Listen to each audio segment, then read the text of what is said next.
Welcome to the Jeff Knows Inc. Entrepreneurial Podcast with your host, Jeff Lopes. Jeff has over 2 decades experience as a serial entrepreneur, building brands like Kimura from his home basement to a multi-million-dollar global brand that has sold over 250,000 pairs of boxing gloves. Jeff's here to educate, guide, and drive you on the process of bringing your ideas and dreams to reality with the inspiring stories from some of the top business minds. Welcome to episode number 108 of the Jeff Knows Inc. podcast. I'm your host, Jeff Lopes. Super excited to have on today Cody Jefferson. Cody Jefferson is the founder of Lion Elite, coach, mentor, motivational speaker. Sit back, everyone, and enjoy. We are live on the Jeff Knows Inc. podcast. I'm your host, Jeff Lopes. We have on today Cody Jefferson. What is up, brother? What's going on, man? It's good to be here. I appreciate you being on here today. Usually when we start our podcast, I kind of dive into what you're currently doing, what you're currently up to. We're going to change it up today. Let's start off by Cody as a kid. Where'd you grow up? How many siblings? Give me your childhood growing up and all that. And let's ring through and just talk and have a good conversation. Let's go. All right. So I'm from Oklahoma. You can probably tell by the way I talk. And so everybody can, it's so funny because if you're watching this, you'll see that I'm covered in tattoos. If you're listening, you won't see, but I talk very different than the way that I look. And so it always throws people off. So I'm from small rural town in Oklahoma called Bixby. It's a suburb of Tulsa. And I've got a younger brother. I've got a younger sister. I could tell you all like the drama side of my childhood, but what I love to talk about is I was raised due to some circumstances by primarily my grandparents, which is a really interesting way to live and move and have your being as a kid, because you're raised by a different generation. So a lot of what I do now is simply a model of what I saw my grandfather doing, waking up really, really early, being in the Word, and praying and having everything done to fill his own cup before anyone else woke up. And so that's kind of been my frame for my entire life. It wasn't a book that I read. I'm just more as caught than taught, And so I grew up very simply. A lot of my childhood was in a single bedroom trailer. And then we moved on up. We're the Jeffersons. We moved on up. We moved into a double wide, which was really amazing. And so graduated from Bixby. I've been in Bixby or been in Tulsa my entire life. I travel a lot now with what I do.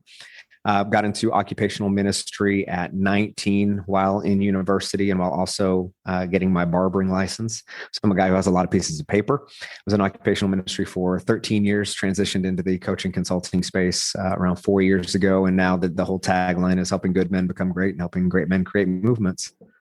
Yeah, that's a good little rundown. So give me a little rundown of your grandparents. What do they mean to Please. you? And oh my gosh. Let's talk about that. So grandfather, you can't go anywhere in Bixby, Oklahoma, and somebody not tell you about Charlie Jefferson. That is my grandfather, patriarch of our family, one of the deacons of our small Baptist church in Bixby. He was the guy that he worked harder than anyone I know.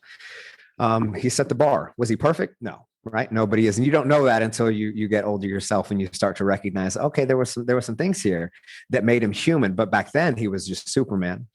And he was a woodworker. He was a gardener. He was a hard worker. He was a farmer. I grew up hunting and fishing and doing all the things that you do in rural America.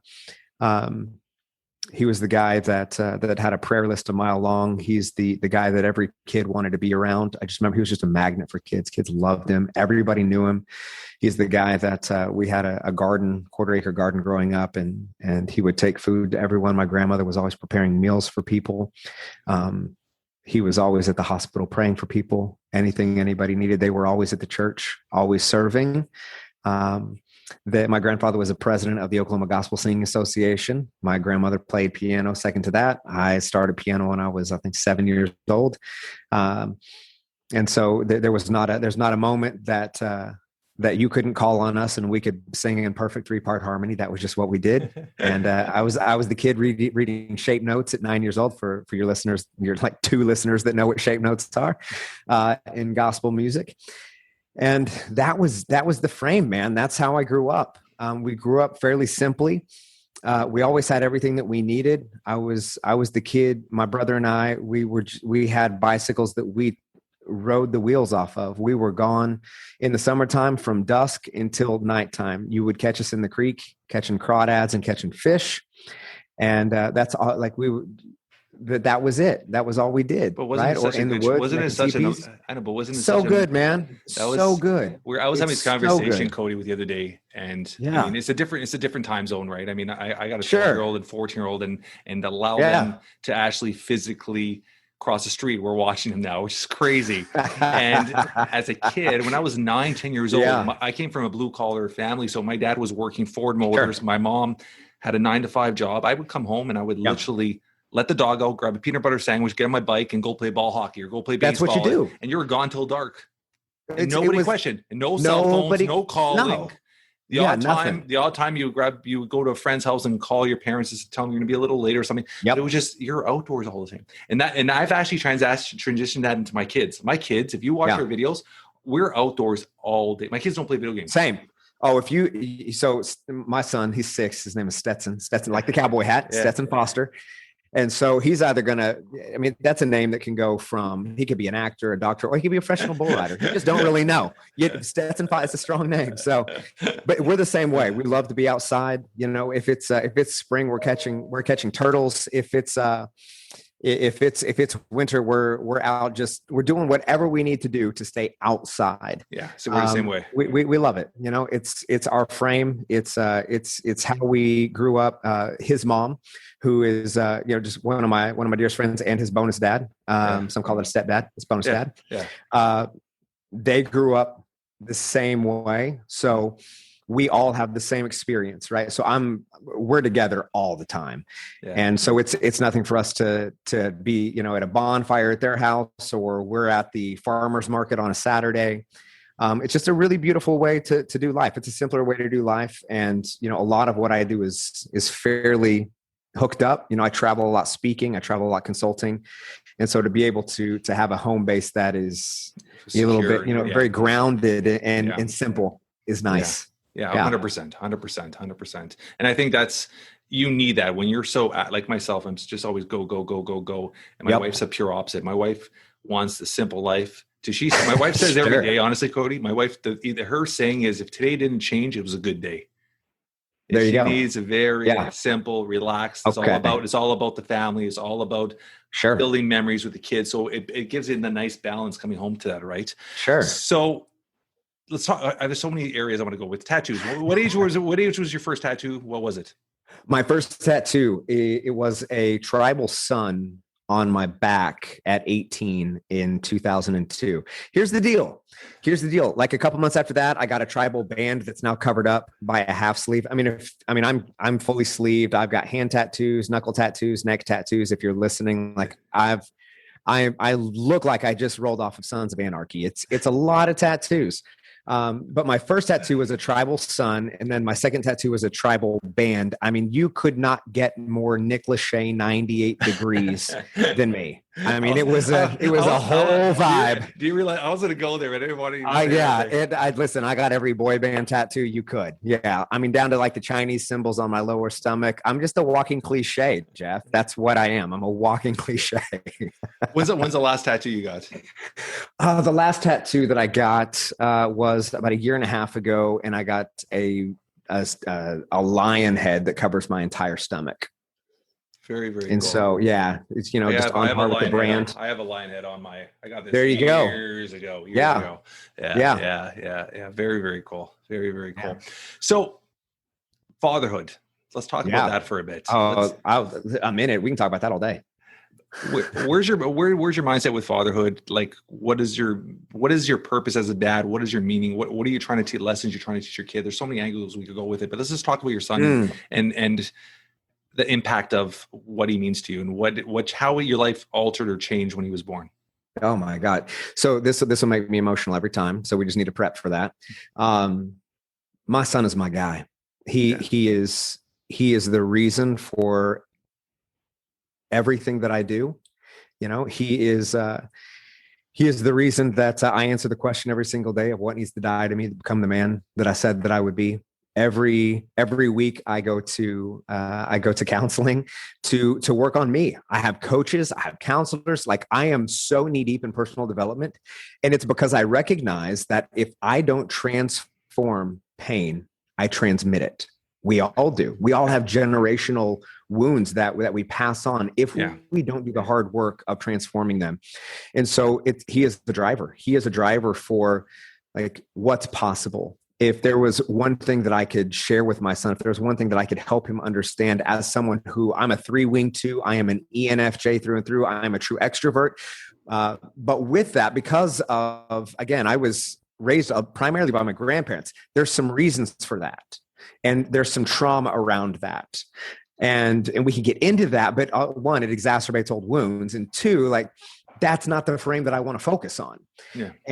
But there is a history. And because there is a history, I am such a fixer, a pleaser, and always on front facing leadership. Make sure you have everything you need and you're doing well and you are winning and you feel good, because I had to manage a lot of emotions for adults that couldn't manage their own as a kid. And it taught me to always have a mask on to perform, and I equated love with my ability to fix people and to solve other people's problems and to make sure that you're okay and that you're not emotionally unstable or depressed or anxious or suicidal. Like, that's a lot of what I grew up with. And so if there's one thing I can help my son understand, one, it's that he's enough. He's always been enough. He's always going to be enough, that he's not responsible for my emotions, that he's not responsible for managing the emotions of those around him, that his purpose in life, that his potential in life, it's not an expectation to live up to. It is a God-given promise that you get to live out of. And when that can be the frame, when that can be how he lives and moves and have his being, not because he's got to live up to dad's expectation, but because he has a heavenly father that created him in his mother's womb before he ever knew that he was even a name in the universe. And he gets to live out of that every amount of goodness, everything in me that's good is him. And no matter what, right?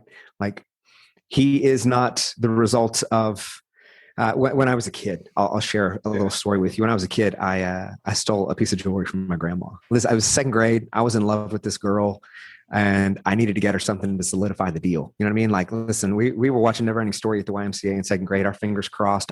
I was for sure that we were going to get married and I needed to get her a token. So I stole a piece of jewelry from my grandma.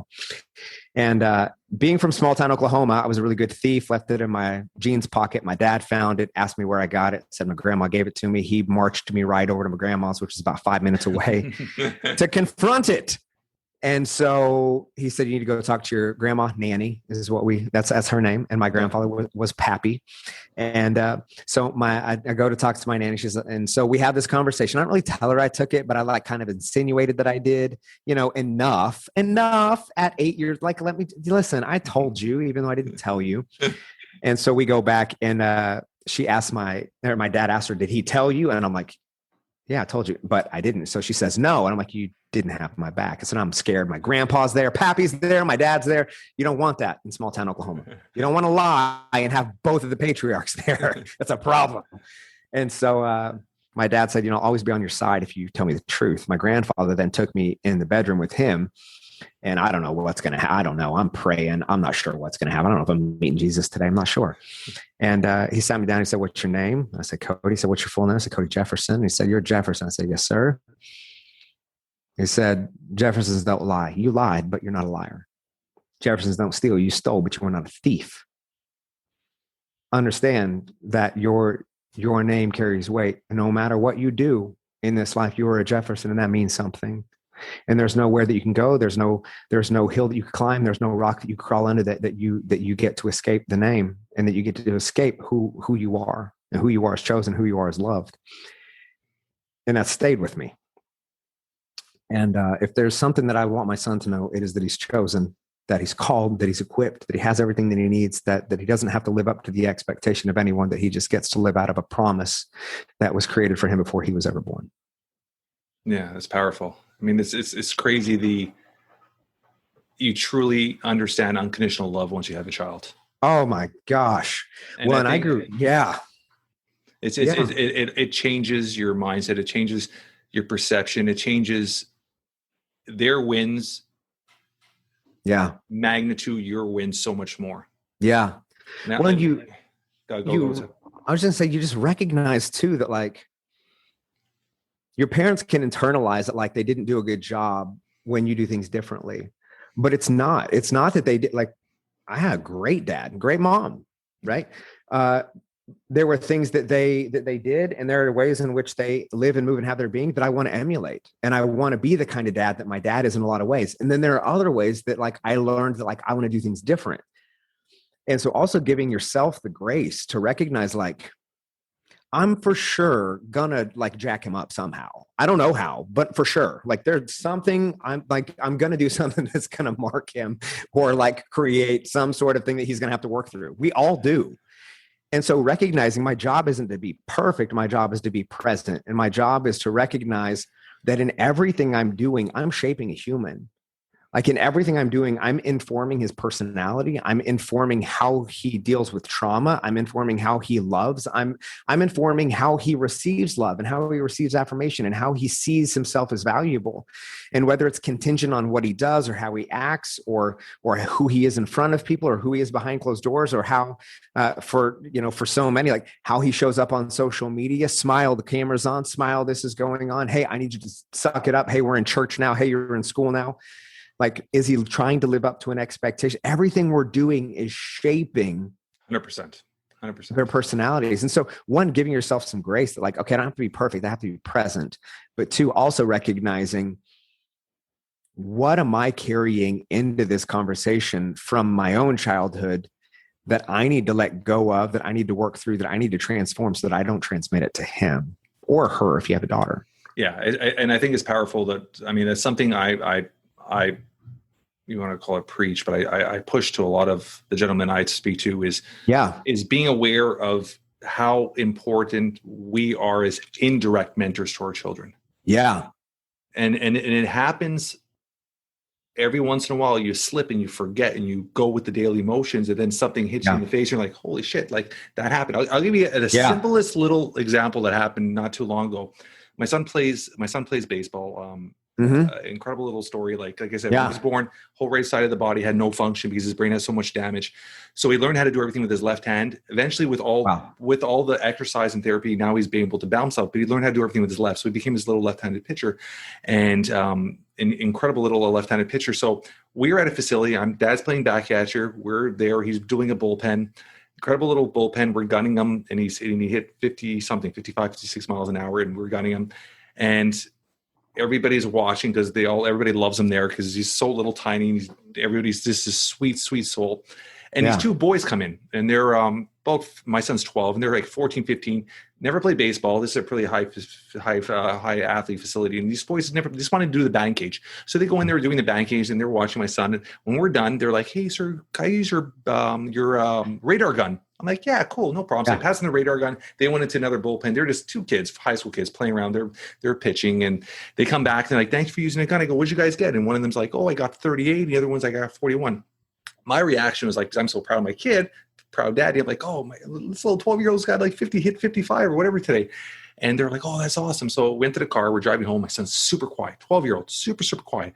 And he looked at me. He's like, and I go, what's wrong, T? And he goes, can I say something to you, Dad? I go, yeah. He goes, you've always told me to treat everybody equally, but don't compare yourself to no one and never put people down. And I'm like, okay. He goes, what you did to those boys, you compared them to me, and you made them feel not as equal or not as good as me. And he's giving me this lecture.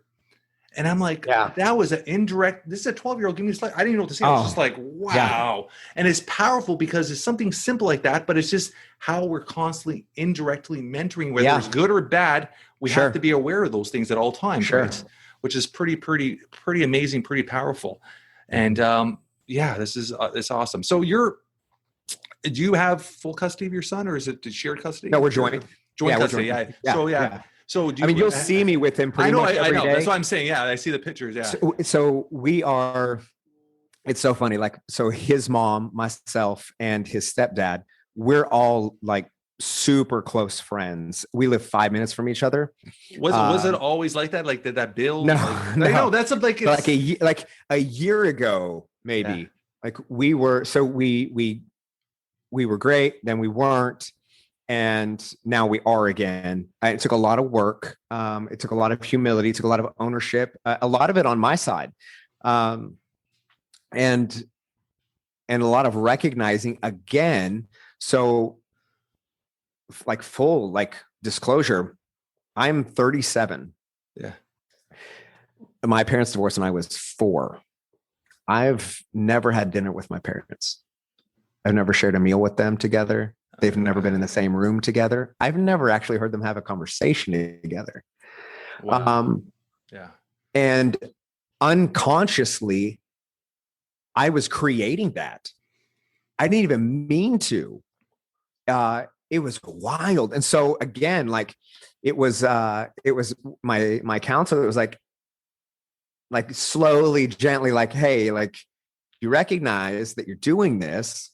No, here's what's happening. Okay. Like, right. You can lead a horse to water. You can't make it drink. It's an Oklahoma thing. But eventually it got to the point where it was like, oh my gosh, I'm doing the thing that I talk about. If you don't transform your pain, you transmit it. Oh God, I'm doing it. Shit.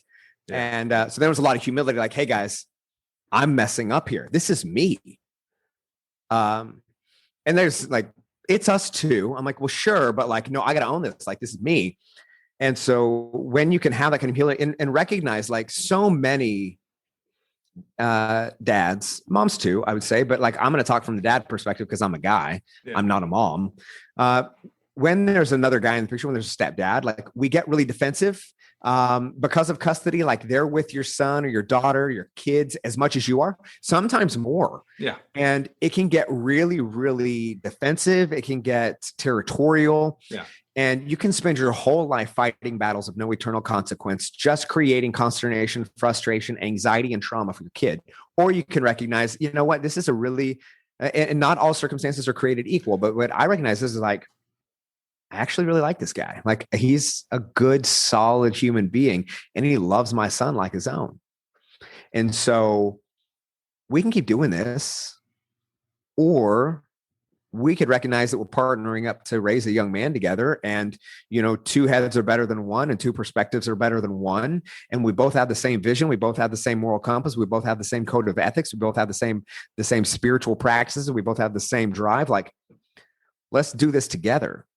And when you can recognize that, well, then all it does is make everything so much easier, so much more simple, but it also like your kids come alive because now there's not a competition. Yeah. There's not I have to say this to mom, but I have to say this to dad. I have to pretend like this is my favorite, but then I have to pretend like this is my favorite. Like there isn't any of that. Yeah. Right. There's just love and grace and humility and coexisting and co-parenting and friends and fun. Like I was over there all morning for Easter, taking pictures of everyone. And then it was my family on the backside of Easter. And so, it's a gift, and it's a gift that you work toward, but anything worth having is, you know, it's going to take work. And so really grateful. We try to, again, not in some like really corny, superficial social media way, but we do try to set the bar for co-parenting and to show people what's possible. Show people hasn't always been easy, but this is what's possible. This is what's possible, right? Like it's not uncommon for me to go to breakfast with my son's stepdad's mom. Like she's one of my favorite people. People are like, well, wait, what? I'm like, yeah, like she's cool. She's great. She's great to talk to. And it makes everything so much more alive and vibrant and peaceful. And I think the first word you said there when you're describing everything, all those emotions for your son is the word that keeps coming back and you keep repeating is love, right? And as long as that is present Loved.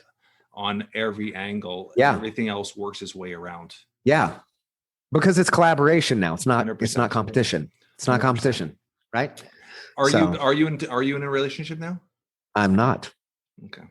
With Jesus. with my son. Yeah. No, you know, I am focused on him. Focused on yourself. And I'm focused on myself, the movement, the business. I do a few different things. And so that keeps me pretty hooked up.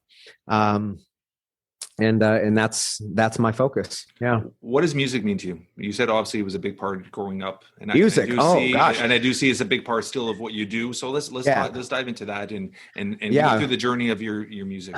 Music. Okay, so that's funny. I'm going everywhere. Nobody's asked me that, and that's so nobody even knows that I was a musician. So I was a professional touring musician for 10 years. I was in occupational ministry for 10 of those years in tandem with pastoring.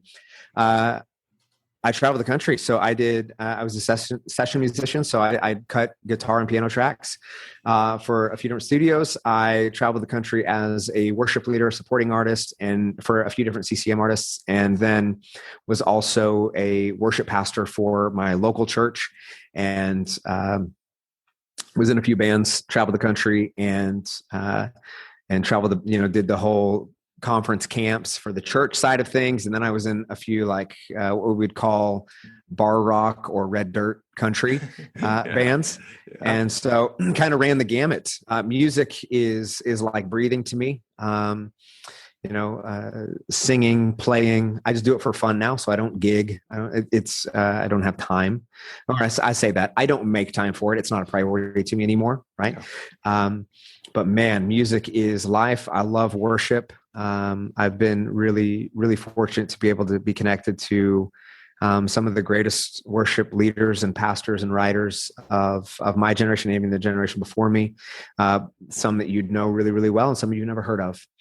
And it's a gift. Music is a gift. Music was a big part of my family growing up, and it is still a big part of me now. My son loves music. Oh my gosh. Yeah. He, listen, I love him. I love him so much. He can't carry a tune in a bucket. Bless his heart.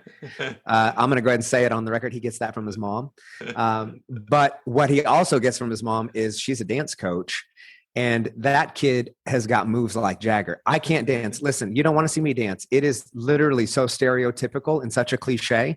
Yeah. I can't do it. I can play music. I got rhythm. But when you put that into like a movement form, it's not going to happen for me. But my son can dance to music. It's great. And so he kind of got the best of both worlds. Like he loves music. I always say people that could dance to music usually have a good ear for music. Totally. Yeah, so absolutely. It's interesting that he doesn't have any talent for it. Yeah, listen. It's cute when he sings. You know what I mean? It's like one of those things. Like that's really cute, but it's like whoo. I don't know. Is there any part of you that would want to? Did you ever come up with like an album, a single? Yeah, I mean, I've got a couple singles on Spotify. You do, huh? Okay, I'm gonna check these out. There's no part of you that ever wants to just give it one more go or something like that. I don't know. You're busy with your career. You're making money. Yeah. You're doing well. Is there? I mean, there's certain. I always tell people this. Yeah. You always hear this too, Cody. If you put somebody on their deathbed and they're lying there and there's last couple breaths, a lot of people at that moment focus on and say, I wish I gave everything to this. This was my true passion, but I never really followed it because money, family, other things, prerogatives changed the path. Yeah. Is music something that later on you think in your head, you might say, you know what, I should have gave it one little go or something like that just for myself? You know, I accomplished so much in music, and I was able to do so much cool stuff, and I was able to travel with so many cool people and get to meet who are now still some of my closest friends. I mean, if we're going to keep it 100 on this, again, I've never talked about this before. Jeff, I'm going to get your ass on the voice. Here's the deal. Like I'm good. So I'm one of those guys. Some listeners are going to hear this as arrogant. I don't mean it that way. I'm good at pretty much everything I do. I'm one of those people. Like you give me an instrument, I was good. I picked it up fast. Yeah. Singing, picked it up fast. I did really, really well in school. Academically, I was top. Like I did really well in university. I did really well. Speaking, everything front facing. I'm just naturally pretty good at everything. Part of that's my personality type. Yeah. And part of that is just, there's this like proving thing. So it's like, oh, I can do that. Anything you can do, I can do better. Right. So like, it's fine. I'll figure it out. I'm the same way. Okay. So all that to say, what I love about music, I love just as much about speaking and traveling and being on stages and leading organizations and having conversations at conference tables or having conversations at conferences, having conversations in masterminds and teaching, a few thousand people on a Zoom call for someone. So I still get to be in front of people. I don't have a guitar around me anymore, but I still have a microphone and I'm still leading. And so I still feel, again, a true extrovert. Like you give me a microphone and a stage and I'm at home. Yeah. I still get to do that almost every single day. Right. So even like we talked about podcasts before we jumped on here, I don't have my own podcast, but I'm on I have I'm tracking a podcast right after this one. I'm on, anywhere between 2 and 5 a week, virtual summits, speaking, I'm in 5 states over the next 8 weeks. Yeah. This is what I get to do all the time. Yeah. So I don't feel like I'm missing out because I still get to, I just don't have a guitar. I just don't have to sing anymore. Yeah. Well, let's talk about it. You're speaking. Sure. When was the first time you stepped on stage in an actual live event? Like actually speaking, not like drama in high school or anything else? No, actual speaking. 19. So you started quite young. Yeah. I stepped into, again, ministry at 19 and I had no business. I had no business teaching anybody anything about Jesus. Here's what I had. I was at a mega church. I mean, back in the day, 3,000 to 5,000 people. That was a big church. Yeah. And the pastor saw something in me that I probably didn't see in myself at the time, but saw that okay, he can play music, he can sing. He's pretty good at communicating. I was feeling it out. I didn't really know anything. I didn't know the dynamics of speaking. I didn't know how to articulate or formulate a true presentation or a 3-point talk or a conversion conversation. I didn't know any of that. Yeah. But I knew how to make people laugh. I knew how to engage people. I knew how to be quick on my toes. And so when you have that kind of recipe and you have a certain aesthetic about you, I mean, I feel like those are the only qualifiers. Like you look good, you talk good, you play good. Let's put you on the big stage. Yeah. And so it was a trial by fire. And I'm really grateful because there was some really great mentorship underneath that really helped me to really form some deep humility in what I do. And I was around some real spiritual giants. Oklahoma, like Tulsa, is like the buckle of the Bible Belt. We are where the charismatic evangelical word of faith movement started. Yeah. So you have this really, really rich tapestry and history of just theological and spiritual heavyweights. Yeah. And I'm very grateful that I've been able to study and to walk with a lot of them and to be under their leadership. And so I just got a masterclass almost every day. Yeah. And so the transference then into what I do now, it was so second nature. People ask me how hard was it to make the shift from church stages to entrepreneurial and leadership development stages? I'm like, it's so much easier because I'm not selling salvation anymore. I'm selling product, service, software. I'm selling hope. I'm selling ideas, concepts. I'm selling potential. I'm selling mindset. I'm not selling the weight of salvation. I was selling Jesus to teenagers. I can sell you anything, right? If I can keep teenagers engaged for an hour, I got you. That's fine. Yeah. So I was 19 and I'm super grateful because everything that I did, it was like Karate Kid. You don't see it at the time. You don't know that you're painting the fence. Yeah. Right. You don't know that every other day I was on a stage and just putting those reps in. Sometimes it was 5 people. Sometimes it was 500 people. Sometimes it was 5,000 people. Yeah. Biggest was 40,000 people. And you don't recognize in the moment how those reps shape you. Yeah, 100%. 100%. Yeah. It doesn't matter what you do. I mean, it doesn't know anything. It becomes muscle like scales on a guitar. 100%. Yeah. 100%. Let's dive into some fitness now. I like going different places with this conversation. Fitness is a huge part of what you do. I see you're of course. Yeah. Working out. I do. You're I see your pictures on Instagram. What part, how much is that part of your life and how, I always tell everybody, family is everything to me. It's funny. Sure. I want to drive back to something you said, and something that's very important to my heart. Something you said, you never saw your parents have a meal.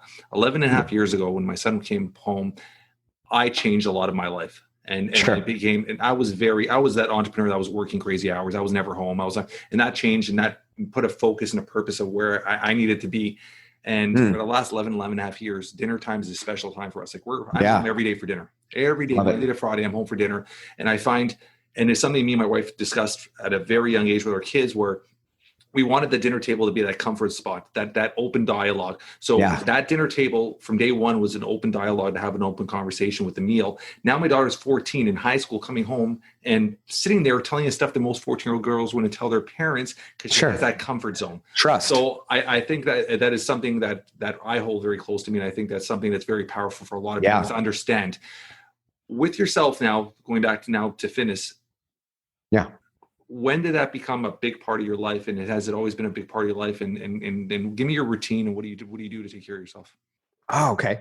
It's always been a big part of my life. Yeah. I've always loved working out since I was a kid. Always been very active. Again, we were raised outside.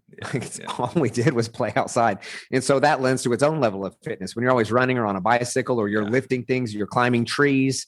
That's going to lend itself to a lot of body weight training that you don't even know that you're doing. I wrestled through school, and so that required a lot of just body strength in a different way, because you're using a lot of leverage. And so did you wrestle right through high school? Mm-hmm. Oh yeah. Wrestled through high school and walked on university. Oh, you did? Huh? I didn't get a scholarship or anything I wasn't that good. And so that's a big wrestling state.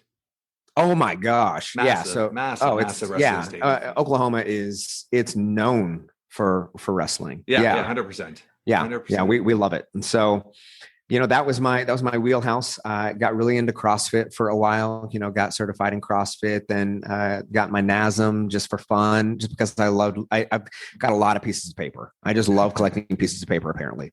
And I like knowing about it. Dive back. Why did you get certified as a CrossFit? Did you actually want to teach, or just to do it? Just to do it.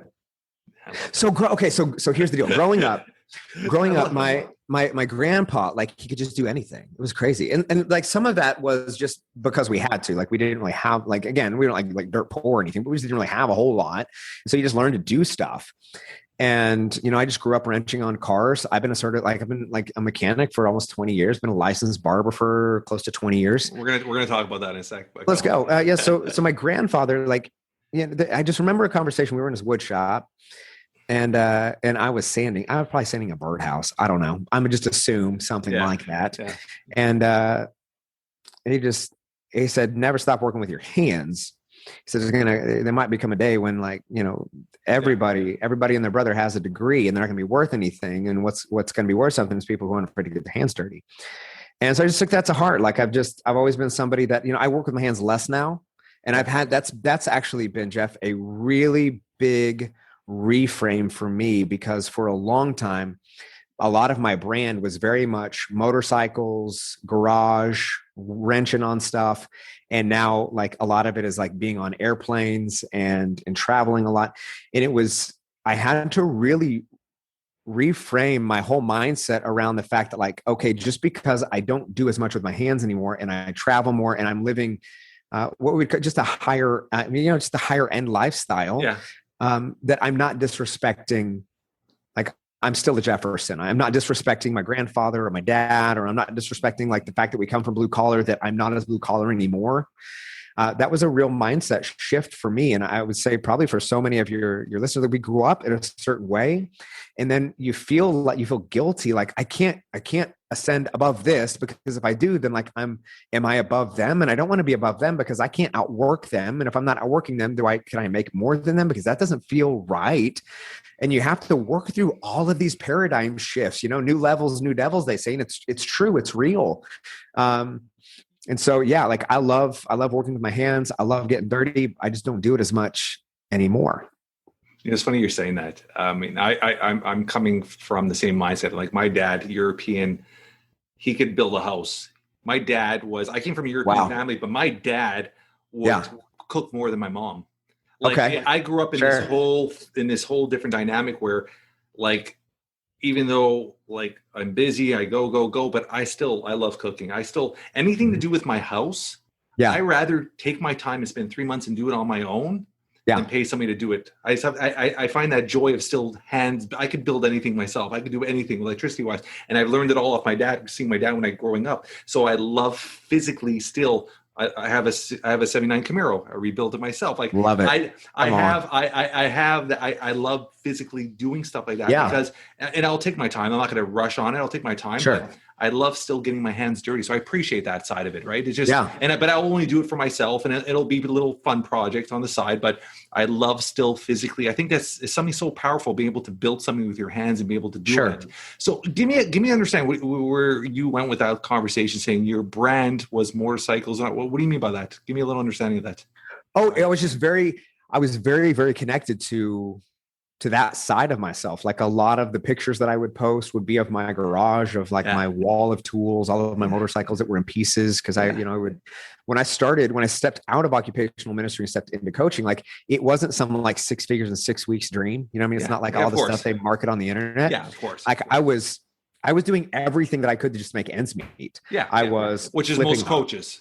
I was flipping Harleys. I was doing graphic design. I was building websites. I was playing music around town. I was cutting hair out of the front room of my house. I was doing all these different things to make it work. And so that became part of the brand, was, like, oh, here's Cody. He's really relatable. Like, he's covered in tattoos. He is a man's man. He works on motorcycles. He loves Harley Davidson.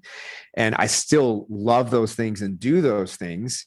It's simply that, like, I actually don't have time to do those things anymore. Like, whether I'm in, California every month. Like, I'm there every month because I'm a part of a private equity fund that I'm an advisor for. And so we're constantly doing things out there, whether I'm traveling, speaking, right? Like, I kind of traded 2 wheels for 2 wings.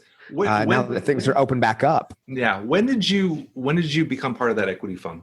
And when did you actually shift more into that side of the business aspect of the private lending and all that stuff? Yeah. So that happened probably like 2 months ago. Like, that's fairly. Fairly new. So that's fairly recent, because I mean, it hasn't been in conception that long, maybe 8 months. And so it's some of my really, really close friends that started it, and they had me come out to speak and to keynote. Yeah. And after keynoting, I was like, dude, I want to stay in on, like, I want to be a player in this. Like, I want to help these organizations, these companies. I want to help these entrepreneurs, and my skill sets and insights bring a different flavor to what we have. Like, we've got guys who've done, over 100 exits as advisors and chair members. And I'm not that. Yeah. But I have the interpersonal side, right? So we have the IV equals EV, interpersonal value equals 100%, enterprise value. Yeah. And so, I bring that piece. I bring a lot of the spiritual component, a lot of the fulfillment side of things, the questions that money doesn't answer. And so that's really where I've found a sweet spot over the years. Even, I've been working with higher net worth individuals for the entirety of my coaching experience.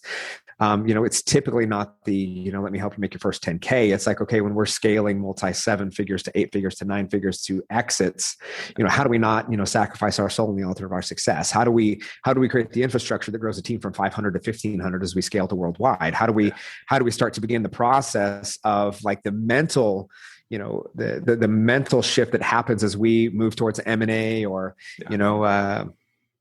initial public, like, it's as we start to have those conversations, and we start to have the conversation of what would it look like if this isn't your baby anymore, when you've spent 12 to 15 years building it, and that's been your whole identity, then what? Because it's not even about the money at this point. No, it's not like that, because the money's just an idea at this point, because we're talking, at that point, quarter to $500 million. Like, this is not about money anymore. This is like the scale of the game and the growth and the mountain.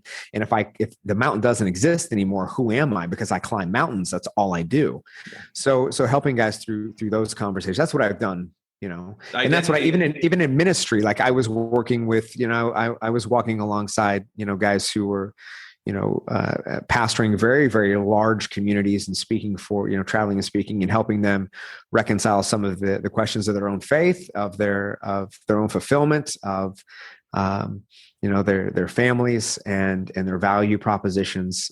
Because again, it's really easy for them. It's easier to sacrifice your soul on the altar of your ministry. So Embrace the Line. Where did that come from, and how did that all start? Yeah. So it was originally Embrace the Line of the Tribe of Judah, but that was such a long, cumbersome URL.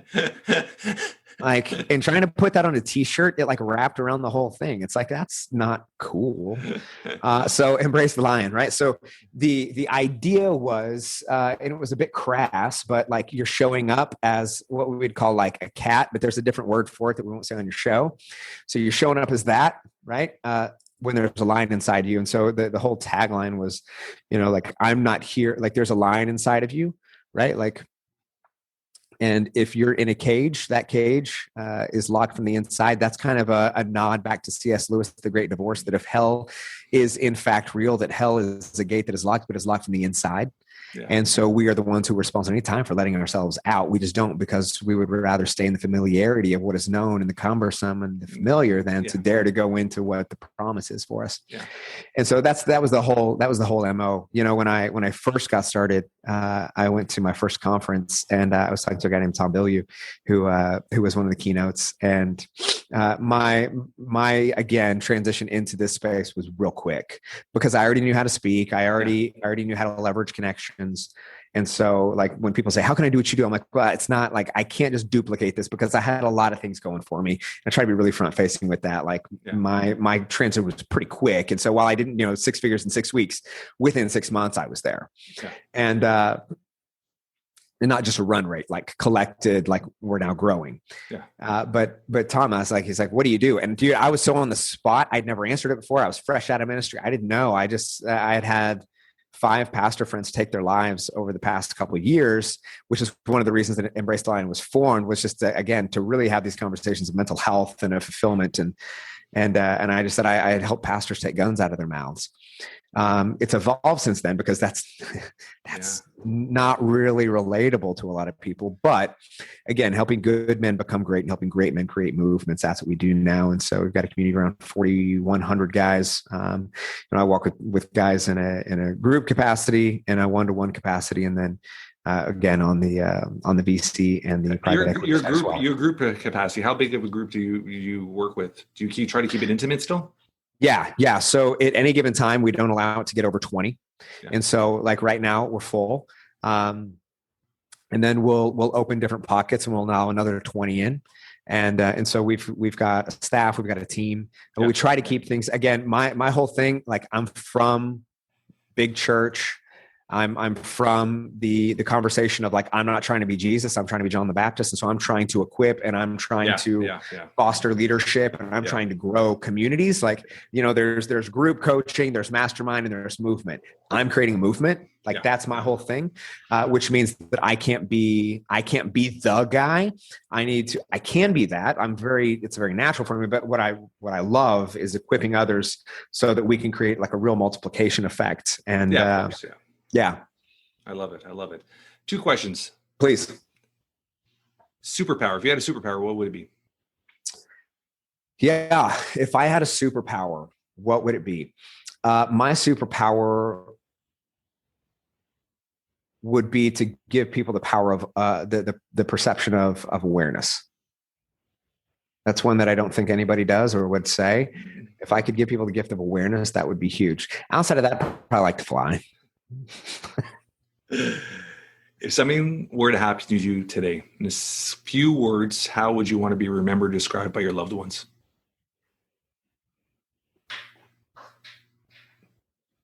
If you saw him on social media and you think he's this real big shot and you think he's so great, and he says all these pretty words, and we know that he's a really great copywriter and he takes really pretty pictures, and a lot of people say really great things about him on podcasts and on shows and his clients, because he, is so committed to his clients. And so now you're asking us, is he as good as you think he is online because he's got all this bullshit publicity around him?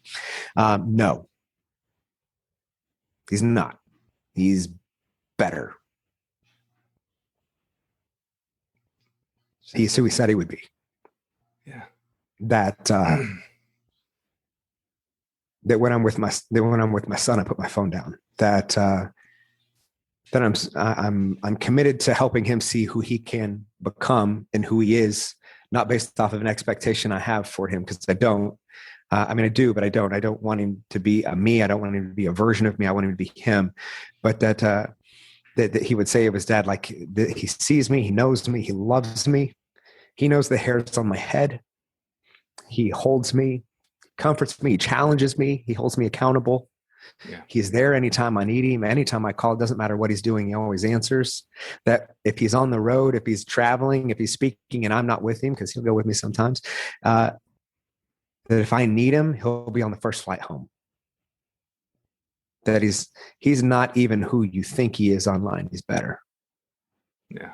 I love that. I mean, that's me in a nutshell. I mean, yeah, I call it the yes factor with my kids. If my kids ask me to do anything, if you ever look at my storylines or anything my kids ask me to do that's time consuming, it's a yes factor. And it's crazy, Cody, is that the last few years, I've really taken account on time as a currency. And it's something I talk about quite a bit.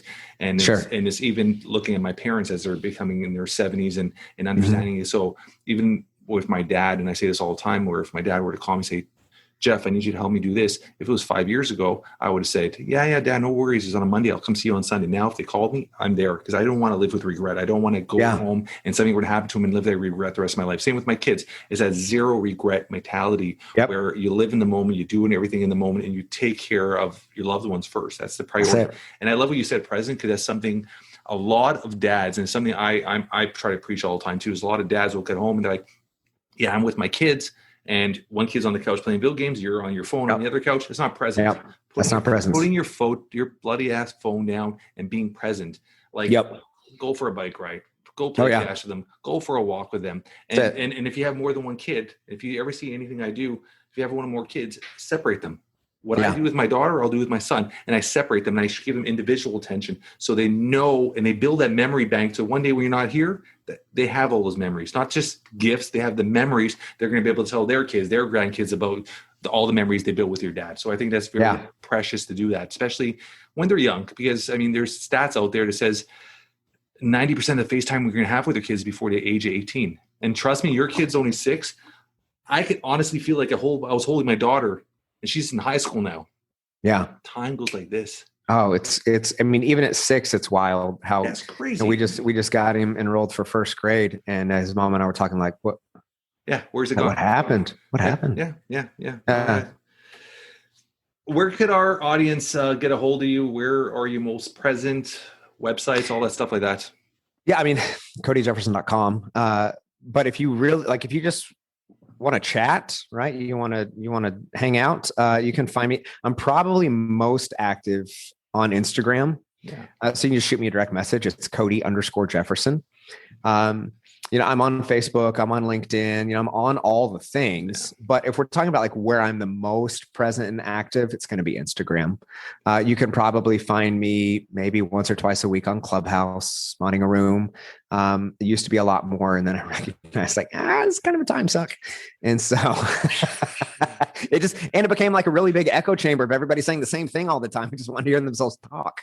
I'm like, I am on Clubhouse once a week. Yeah. With my good friend, Brian Ward from Data Podcast. And we're on once a week and we just on for 1 hour, Fridays at 1 p.m. Eastern. That's it. 1 hour dad talk. That's it. I do not look at it. I don't touch it. I don't come near it anymore because I think it's a bunch of coaches trying to sell coaches. Everybody's professional. Everybody's a multimillionaire there. Everybody, right? I didn't even know there were that many people that were that successful. And you know how crazy it is there's a lot of individuals that I know on a personal level.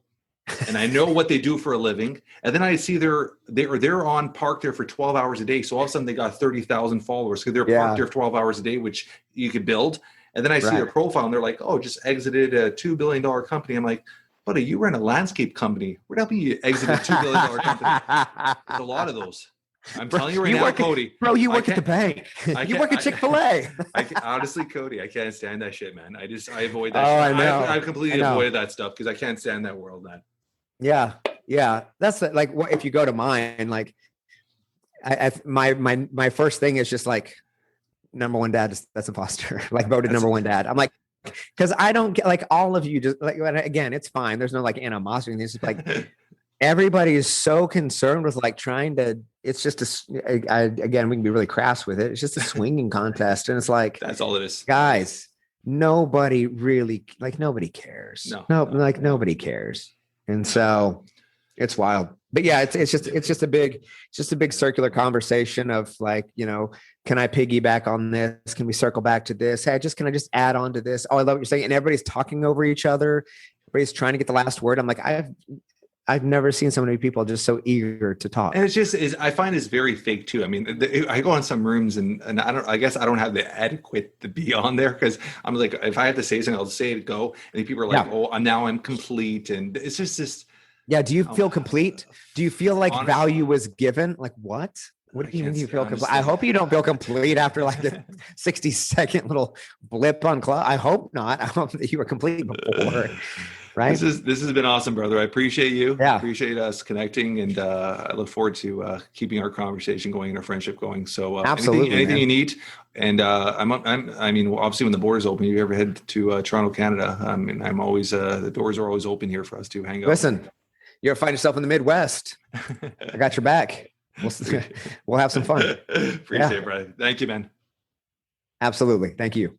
That's a wrap for today. I want to thank our guest, Cody Jefferson, for taking time out of his busy schedule to be a guest on the Jeff Knows Inc. podcast. If you guys enjoy this podcast as much as I did, please spread the word. Tell your friends, tell your family. Leave a review. 5 stars would be absolutely amazing. We love spending time reading our reviews. Until next week, guys, keep moving forward.